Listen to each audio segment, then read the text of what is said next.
So I want to talk about how it's just so noisy and loud out in the world today. And I'm not talking about like audible noises. I'm talking about the chaos and the calamity that we just feed ourselves every single day. And there's just so many opinions you must follow and voices to listen to, and it gets hard sometimes to sift through all of that. Within us, there's definitely a desire to drown out all the chaos and to find solace in the world. And I mean, if you don't have any expectations you set for yourself, society is so ready and willing to give you their own. And all that does is just suppress our inner voice. But this constant bombardment of voices and opinions and noise, I mean, you can just feed it to yourself constantly if you let it. If you don't deliberately make choices to drown out the noise, it's just going to be fed to you every single day. And so much of it is just doom and fear mongering and negativity. And that has a real effect on our well being. So you can have all that, or you can have the virtues of life. You can have real art and music and nature and voices of those in your life who care about you and you care about them. And so the question is, how do you balance this? How do you sift through this? And it's hard. It's definitely hard, but it's possible. I just think it's so important that we curate a life for ourselves that only puts in front of you what you need. That you learn how to dial in certain things and close off certain avenues so that the information fed to you can only serve you.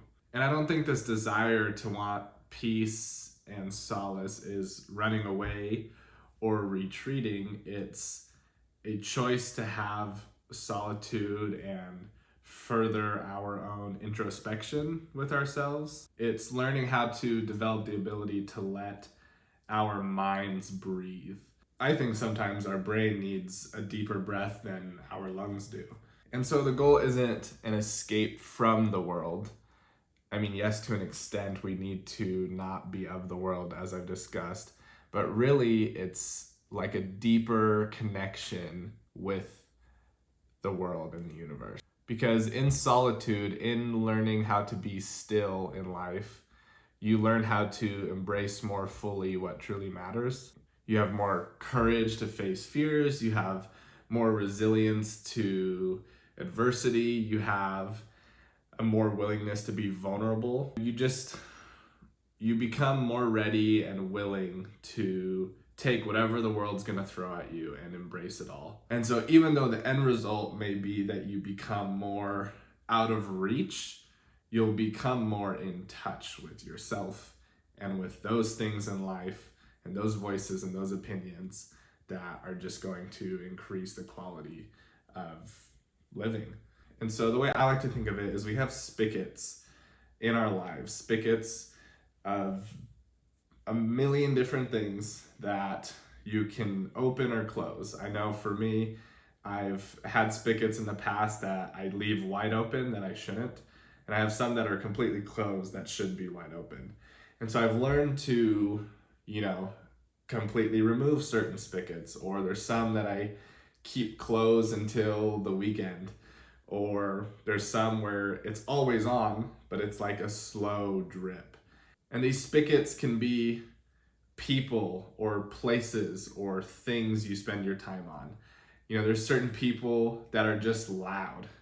And I don't mean like in volume, I just mean they're a loud person and they have an effect on the way you think, whether they are just negative or, there's some people where you're just around them and like it feels like being with a black hole where afterwards you just are drained and sad because that's kind of all they have to offer. There's places you can go, whether it's literally loud parties or events. We have these work events sometimes that I don't benefit from them, and it's just a lot of small talk and stuff that doesn't matter really, and it's not necessarily like a bad use of time, but sometimes, whether it's work gossip or things, that just kind of weigh on you more than you'd like. And so if you think about it, the eyes are the mouth that feed our mind.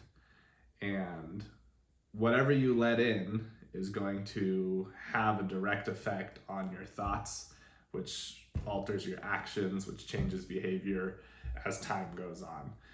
And so whatever you're letting in, we've talked in depth about social media in the past and how comparison, how other people's perfect lives, the news, certain media that's just not uplifting, and it affects you.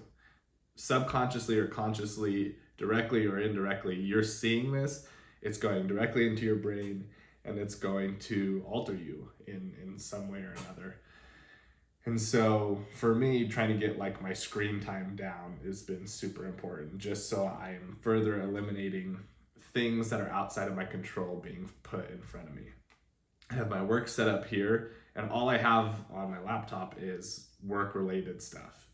Email, my work system, and so it's just work. I'm not on my laptop on social media pages on the side, because that's just going to, throughout my stressful day at work, compound it with other social obligations that I feel I must meet. But anyway, whatever it is, we can always go to the scriptures.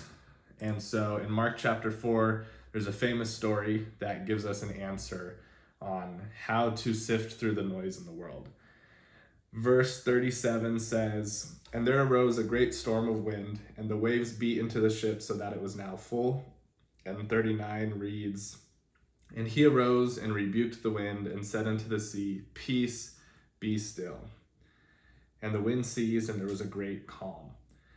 And so likewise in life, I'm kind of making an analogy out of this famous story about Jesus Christ, but there's going to be great storms. There's going to be great seas that, fill our boats amidst these storms. And I think so often we try and solve the problem by taking buckets and removing water out of our ships. And you can think of these ships as our mind, our soul, our well-being. And we take in way too much water. We take in way too much information, too much negativity. And trying to scoop buckets of water out doesn't do anything as long as the storm is still around us. And so, of course, Jesus Christ is able to make the wind go away, and there was a great calm. The sea was probably completely still after. The sky was probably beautiful and sunny. And as we go to God in Christ, or as we try and sift through and curate better stuff for ourselves, we're attacking the storm. We're not just scooping water out of our boat. We are going straight to the source and learning how to be still, to have peace. And so that's the answer.